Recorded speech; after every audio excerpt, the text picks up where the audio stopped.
Good morning, staffers. Today, we're going to understand how to read financial statements of a staffing company. But not only am I going to show you how to read the financial statements, but I'm going to help you not only read them, but understand them. And not only just understand them, but how to use those financial statements to outbeat your competitors. So let's begin.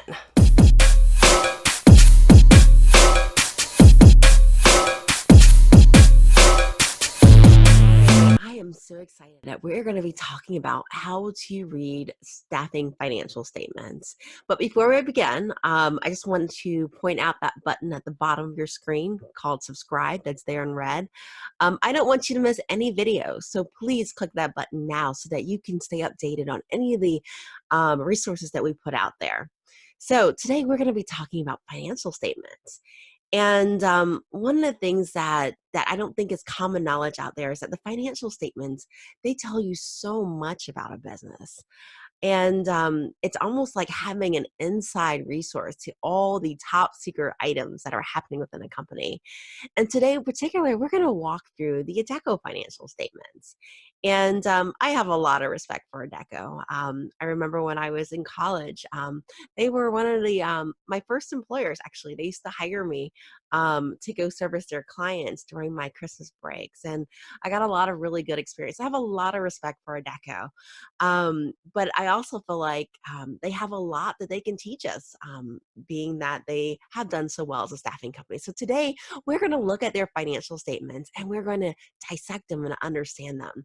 And in particular, we're going to look at it from a very high level standpoint of exactly what consists of a financial statement. So let's hold on. Let me go ahead and share my screen and we can go ahead and walk through those now. Thank you very much. So here on my screen, I have pulled up the Adecco financial statements, and I just pulled this up. This publicly available information directly from their website. And this is actually their 2018 annual report.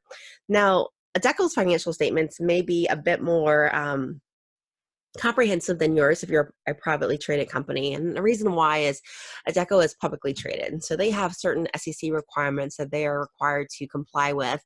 And their financial statements have to be on something called generally accepted accounting principles basis, so GAAP basis.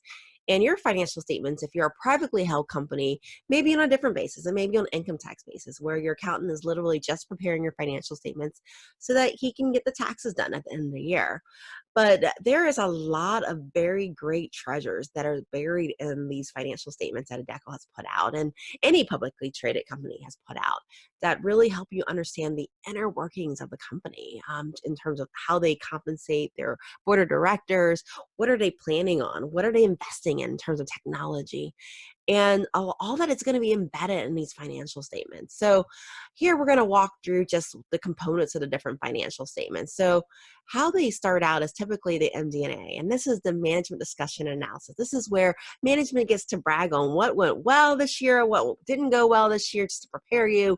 And they really talk about what their plans are for the future. They're going to talk about significant ratios that have happened that are very significant to the business, like in terms of days turnover for accounts receivable, what their margins look like, how much growth has happened in their revenue, just on a very high level portion part. They're also going to talk about their mission, what their purpose is here, things that they feel that might be helpful for the shareholder to really understand their company and understand the decisions that they're making. And so this is Adecco's MD&A, and here they're talking about all their different divisions and branches, and this is really good for you because now you have the opportunity to jump in and go, what exactly are these divisions doing? How are they helping the bigger organization? Is this something that I could offer? What is more profitable versus not? And we're going to go into detail in this in one of our next videos, but I just want to point out that the MD&A has very, very valuable information in it in terms of like what their plans are, what their ratios are, here in terms of what their EBITDA is, or their earnings before income taxes, how much growth they've experienced, in terms of like margins, what their gross margins are, what their turnover receivables are. And so these are things that you could start to benchmark yourself against and go, okay, so if Adecco's collecting in 53 days, am I doing better? Am I doing worse? If I'm doing worse, what do I need to do to improve my own collection efforts? So again, very, very, very valuable information that's here in the MD&A section. The next section after the MD&A is going to be your financial statements.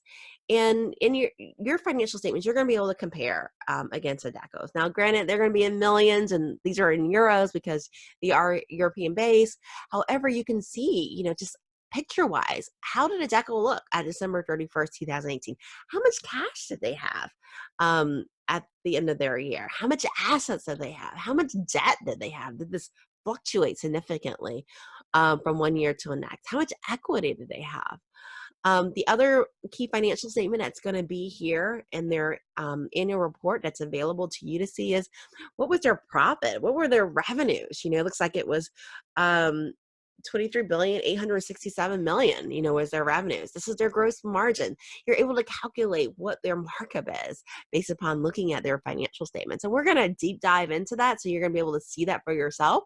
But again, very, very valuable information here. What was their net income? What percentage of revenue is that? And how does that benchmark against the industry standards? How does that benchmark against you, so that you can see how they're doing? They're also going to have more clarification of some of the items, like the other comprehensive income here. They're going to have the statement of cash flows, in terms of cash positioning. What's happening to all their cash? If they're getting cash flow influxes from their operations, it looks like they're spending quite a bit on investing activities. And you're going to be able to see that information here. What are they investing it on? It looks like they're actually telling you that they're acquiring different things, like the BioBridge division, that they purchased Vettery, that they're purchasing the General Assembly. And we're going to go into some of that, and we really deep dive in our next video on the MD&A. But you're able to see a high level, what is the strategy of Adecco?